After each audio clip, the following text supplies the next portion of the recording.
자, 오늘 이 아침 우리에게 주시는 말씀은 창세기 13장 1절 말씀부터 13절 말씀까지입니다. 아브라함이 애굽에서 그와 그의 아내와 모든 소유와 롯과 함께 네겝으로 올라가니 아브라함에게 가축과 은과 금이 풍부하였더라. 그가 네겝에서부터 길을 떠나 베델에 이르며 베델과 아이 사이 곧 전에 장막 쳤던 곳에 이르니 그가 처음으로 제단을 쌓은 곳이라. 그가 거기서 여호와의 이름을 불렀더라. 아브라함의 일행 롯도 양과 소와 장막이 있으므로 그 땅이 그들이 동거하기에 넉넉하지 못하였으니 이는 그들의 소유가 많아서 동거할 수 없었음이니라.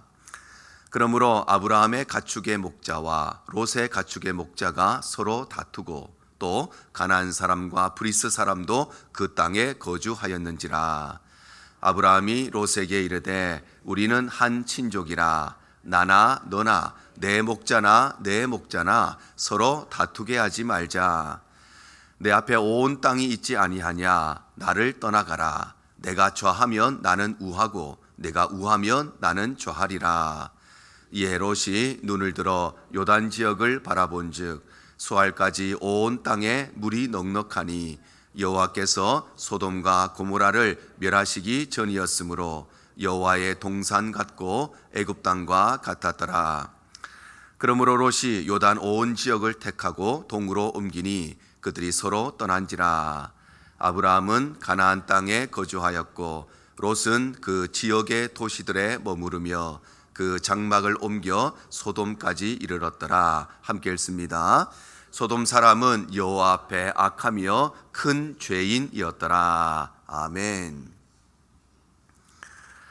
아브라함은 가나안 땅에 찾아온 기근을 피해서 애굽으로 내려갔다가 자신의 목숨을 부지하기 위해서 자신의 아내를 자신의 여동생이라고 거짓말을 하고 심지어는 재물의 유혹을 이기지 못해서 결국 아내를 팔아버리는 실로 돌이킬 수 없는 큰 잘못을 저지르고 말았습니다.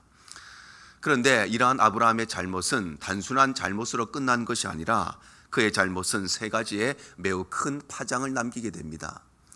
그 첫 번째 것은 그가 재앙의 통로가 되었다는 것입니다. 창세기 12장 17절에는 여호와께서 아브라함의 아내 사레의 일로 바로와 그 집에 재앙을 내리셨다 이렇게 말씀을 하십니다.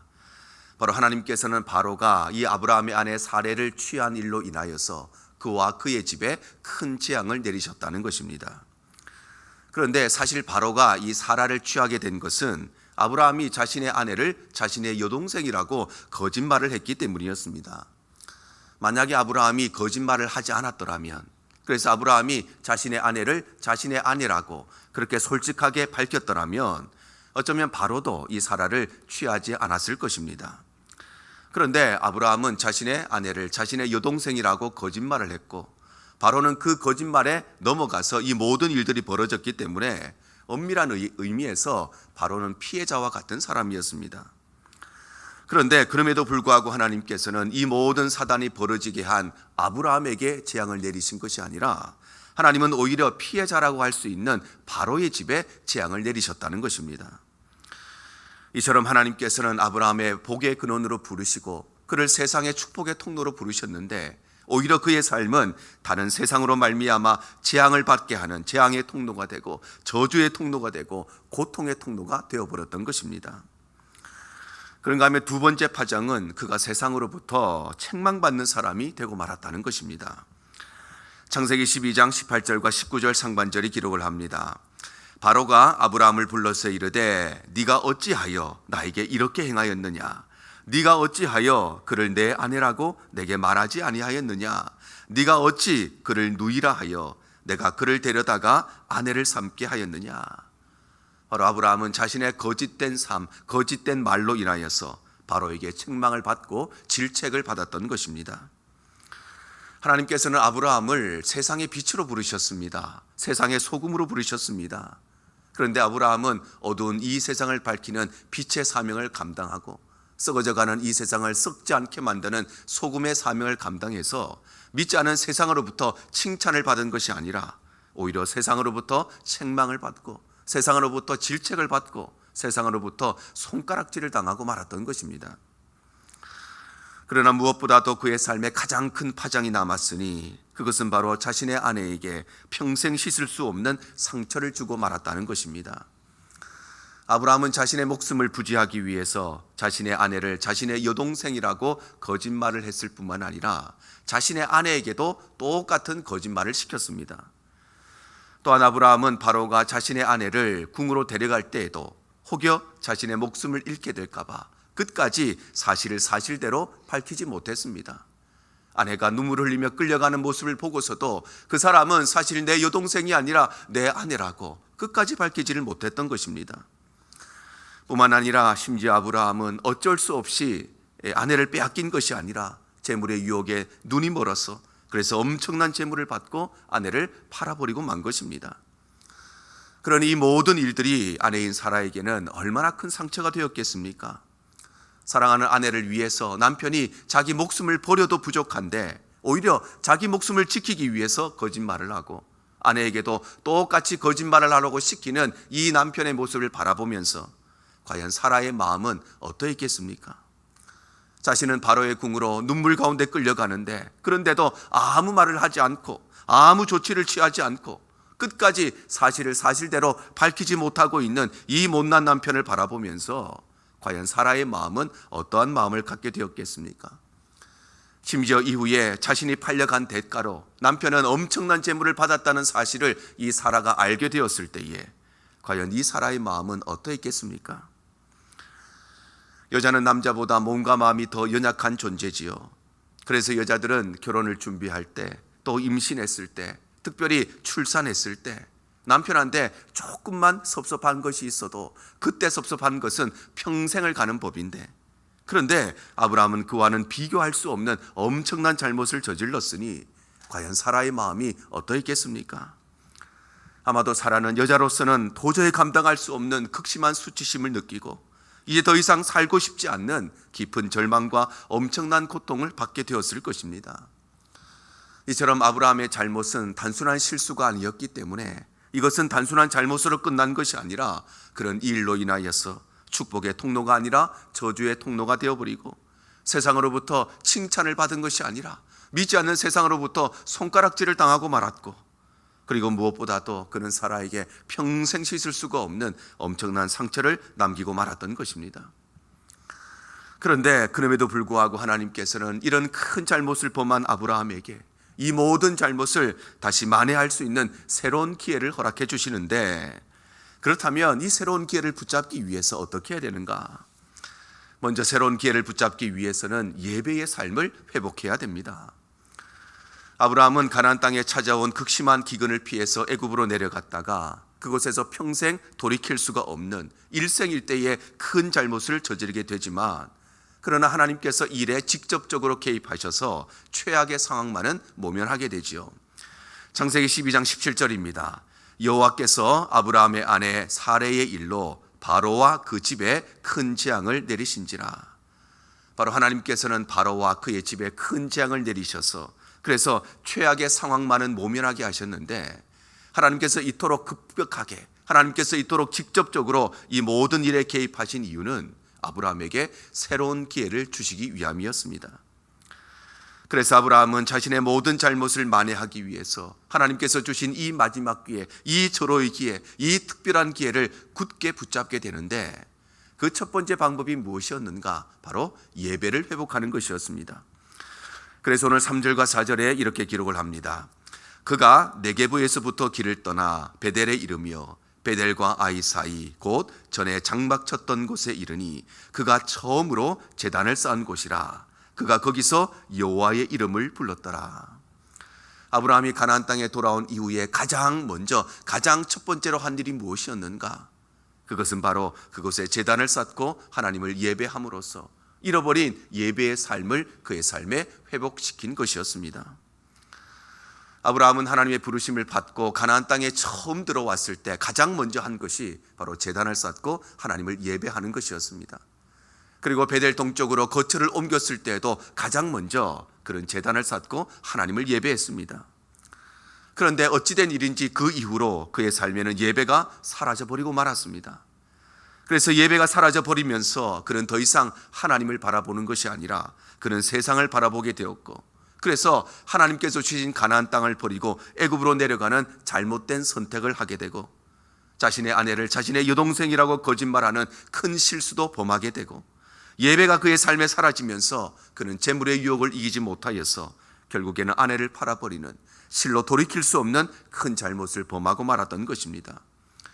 이와 같이 아브라함이 범한 모든 실수들, 모든 잘못들은 어디에서부터 시작되었는가? 바로 예배를 잃어버리는 것에부터 시작되었기 때문에, 그래서 아브라함은 다시금 가나안 땅으로 돌아온 이후에 하나님께서 주신 이 새로운 기회를 굳게 붙잡기 위해서 가장 먼저, 가장 우선적으로 그곳에 제단을 쌓고 하나님을 예배함으로써 자신의 삶에 잃어버렸던 예배를 회복하게 되는 것입니다. 이와 동일하게 2026년 우리가 새로운 기회를 붙잡기 위해서는 무엇보다도 우리의 삶에 예배의 삶이 회복되어야 하는 것입니다. 사랑하는 성도 여러분, 2026년 우리 삶의 최우선순위는, 2026년 우리 삶의 유일한 순위는 예배의 삶이 되어야 함을 꼭 기억하시기를 바랍니다. 왜냐하면 우리 삶의 모든 실패의 근본적인 원인은 상황이 안 좋았기 때문에, 누군가의 문제가 있었기 때문에 우리에게 실패가 찾아온 것이 아니라, 우리 삶의 모든 실패의 근본 원인은 우리의 삶에 진정한 예배가 사라져 버렸기 때문에, 어쩌면 내 몸은 예배의 자리에 와 있지만 내 심령이, 내 영혼은 예배의 삶을 잃어버렸기 때문에, 그래서 모든 문제가 시작되었기 때문입니다. 그래서 우리의 삶은 어디를 가든지 무엇을 하든지 내 삶의 상황이, 내 삶의 형편이 어떠하든지 가장 먼저, 가장 우선적으로 하나님을 예배하는 삶이 될 때에 우리의 2026년은 우리의 삶의 새로운 기회를 붙잡는 귀한 한 해가 되게 되는 것입니다. 또한 우리가 새로운 기회를 붙잡기 위해서는 하나님의 주권을 의지해야 됩니다. 아브라함이 가나안 땅으로 돌아온 이후에 가장 먼저 예배를 회복하게 되었을 때 드디어 하나님께서는 그에게 복을 주십니다. 오늘 5절과 6절의 말씀입니다. 아브라함의 일행 롯도 양과 소와 장막이 있으므로 그 땅이 그들이 동거하기에 넉넉하지 못하였으니 이는 그들의 소유가 많아서 동거할 수 없었습니다. 아브라함은 모든 실패와 실패를 딛고 가나안 땅에 들어온 이후에 가장 먼저 예배를 회복할 때에 하나님께서는 다시금 그에게 복을 주시는데, 심지어는 양과 소와 장막이 너무 많아서 아브라함과 롯이 함께 거할 수 없을 만큼 엄청난 복을 그들에게 주신 것입니다. 그러자 아브라함의 목자들과 롯의 목자들 사이에 다툼이 일어납니다. 오늘 7절 상반절 보시면, 그러므로 아브라함의 가축의 목자와 롯의 가축의 목자가 서로 다투었다, 이렇게 말씀하죠. 바로 아브라함의 목자들과 이 롯의 목자들이 서로 각자에게 주어진 소와 양들을 더 좋은 물을 먹이고 더 좋은 풀을 뜯기기 위해서 서로 경쟁하다가 이들이 서로 다툼을 벌이게 된 것입니다. 그러자 아브라함이 롯에게 이렇게 제안을 하지요. 오늘 8절과 9절입니다. 아브라함이 롯에게 이르되 우리는 한 친족이라 나나 너나 내 목자나 내 목자나 서로 다투게 하지 말자. 내 앞에 온 땅이 있지 아니하냐. 나를 떠나가라. 내가 좌하면 나는 우하고 네가 우하면 나는 좌하리라. 바로 아브라함은 롯에게 우리가 더 이상은 다투지 말고 이제는 평화롭게 분가할 것을 제안하면서, 특별히 그는 조카인 롯에게 더 좋은 땅을 먼저 선택할 수 있도록 그런 우선권을 주었던 것입니다. 아브라함은 어떻게 더 좋은 곳을 선택할 수 있는 이 우선권, 그것을 이 조카인 롯에게 주었을까요? 물론 아브라함이 롯에게 이 좋은 땅을 양보할 수 있었던 것은 그는 롯을 자식처럼 사랑했기 때문이었습니다. 아브라함과 롯은 원래는 큰아버지와 조카의 관계였지만, 그러나 사실 이들의 관계는 친아버지와 친아들의 관계와 다름이 없었습니다. 왜냐하면 아브라함의 동생이자 이 롯의 아버지였던 하란은 롯이 아주 어렸을 때 죽었기 때문에, 그래서 아브라함은 자신의 동생을 대신해서 조카인 롯을 자신의 친자식과 같이 여기고 길렀기 때문입니다. 그러니 아버지가 아들에게 좋은 것을 양보하는 것은 극히 자연스러운 일처럼 보일 수도 있습니다. 그런데 아브라함이 롯에게 좋은 땅을 먼저 양보할 수 있었던 것, 먼저 선택하라고 우선권을 줄 수 있었던 가장 근본적인 이유는, 아브라함은 우리 인생의 진정한 축복은 좋은 땅에 거하고 좋은 환경 속에 있을 때 우리에게 복이 임하는 것이 아니라 우리에게 주어지는 진정한 복은 하나님의 손에 달려 있다는 것을 그는 분명히 알고 있었기 때문입니다. 그래서 아브라함은 좋은 환경과 좋은 조건을 의지한 것이 아니라 그는 하나님의 주권을 의지했기 때문에, 그래서 조카인 롯에게 기꺼이 좋은 땅을 우선적으로 양보할 수 있는, 그는 그에게 먼저 우선권을 줄 수 있었던 것입니다. 이와 동일하게 2026년 우리가 새로운 기회를 붙잡기 위해서는 우리의 삶의 모든 승패는 우리의 환경과 상황에 걸려 있는 것이 아니라 하나님의 손에 달려 있음을 기억하는 하나님의 주권을 의지해야 되는 것입니다. 사랑하는 성도 여러분, 2026년 우리의 삶이 이 땅의 것 바라보지 않고 하나님을 붙드는 삶이 되시기를 바랍니다.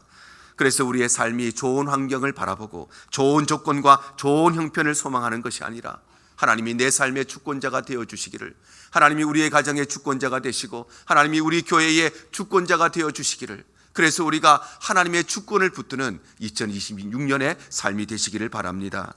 그럴 때에 우리의 2026년은 우리에게 주어진 이 새로운 기회를 붙잡는 복된 한 해가 되게 될 줄로 믿습니다. 뿐만 아니라 우리가 새로운 기회를 붙잡기 위해서는 무엇보다도 거룩한 삶을 선택해야 됩니다. 좋은 땅을 선택하라는 아브라함의 제안에 롯은 요단 지역을 선택을 하지요. 오늘 10절과 11절입니다. 이에 롯이 눈을 들어 요단 지역을 바라본즉 소알까지 온 땅에 물이 넉넉하니 여호와께서 소돔과 고모라를 멸하시기 전이었으므로 여호와의 동산 같고 애굽 땅과 같았더라. 그러므로 롯이 요단 온 지역을 택하고 동으로 옮기니 그들이 서로 떠난지라. 바로 롯은 모든 지역을 살펴보고 요단 지역을 선택하게 되는데, 왜냐하면 요단 지역은 마치 여호와의 동산과 같은, 즉 에덴 동산과 같이 물이 넉넉하고 땅이 비옥하고 아주 기름진 곳이었기 때문입니다. 그런데 문제는 이 요단 지역은 좋은 환경을 가지고 좋은 조건을 가지고, 그래서 사람이 살기에 너무 좋은 곳이었는데, 그런데 문제는 이곳이 죄악의 도시였다는 것이지요. 그래서 13절에는 소돔 사람은 여호와 앞에 악하며 큰 죄인이었더라 이렇게 말씀하십니다. 바로 롯이 선택한 그 요단 지역은 여호와 앞에서 악했던 죄악의 도시였다는 것입니다. 특별히 여기에서 큰 죄라고 하는 것은 한두 가지의 죄를 최근에 범한 것이 아니라 수많은 종류의 죄악들을 아주 오랜 시간에 걸쳐서 반복적으로 지었다는 것입니다. 이와 같이 롯이 선택했던 이 요단 지역은 수많은 죄들을 오랜 시간에 걸쳐서 반복적으로 지어온 죄악의 도시였기 때문에, 그래서 그것이 죄악의 도시라는 것을 모르는 사람이 없을 만큼 매우 유명한 탐욕의 도시였기 때문에, 그래서 롯도 이 사실을 다 알고 있었지만 그럼에도 불구하고 그는 요단을 선택했습니다. 왜냐하면 그곳은 비록 죄악의 도시였고 탐욕의 도시였지만 그곳은 너무나 부유한 곳이었고 너무나 풍요로운 곳이었고 너무나 살기 좋은 곳이었고 너무나 좋은 환경을 가지고 좋은 조건을 가진 곳이었기 때문에 결국 이 롯은 요단 지역을 선택하고 말았던 것입니다. 그래서 롯은 아브라함으로부터 분가하여서 요단 지역으로 옮겨가게 되는데, 그런데 진짜 문제는 그의 생각과 달리 그의 삶이 점점점 죄악 속으로 빨려가기 시작했다는 것입니다. 롯은 요단 지역이 죄악의 도시라는 것을 알고 있었습니다. 그래서 조심조심하면서 내가 그곳에 옮겨가기는 하지만 나는 결코 그 죄악에 빠져들지 않을 것이라고 확신하고, 나는 절대 그곳에 빠져지지 않을 것이라고 결단을 하고 그렇게 그곳으로 옮겨갔습니다. 그런데 현실은 그렇지가 않았습니다. 오늘 12절 하반절에 보시면 롯은 그 지역의 도시들에 머무르며 그 장막을 옮겨 소돔까지 이르렀더라. 롯은 요단 지역이 죄악의 도시라는 것을 알고 있었습니다. 그래서 내가 그 지역에 가까이는 가겠지만 죄악 속에는 절대 빠져들지 않겠다고 결단했지만, 정작 그의 삶은 처음에는 그 지역의 도시들 주변부에 머물렀지만, 그러나 어느 순간 자기도 모르는 사이에 아예 장막을 옮겨서 소돔 땅 안으로 들어가고 말았던 것입니다. 그래서 그는 결국 소돔과 고모라가 불과 유황의 심판을 당할 때에 그는 모든 것을 잃어버리고 또한 그의 아내는 이 소금 기둥이 되고 말았던 것입니다.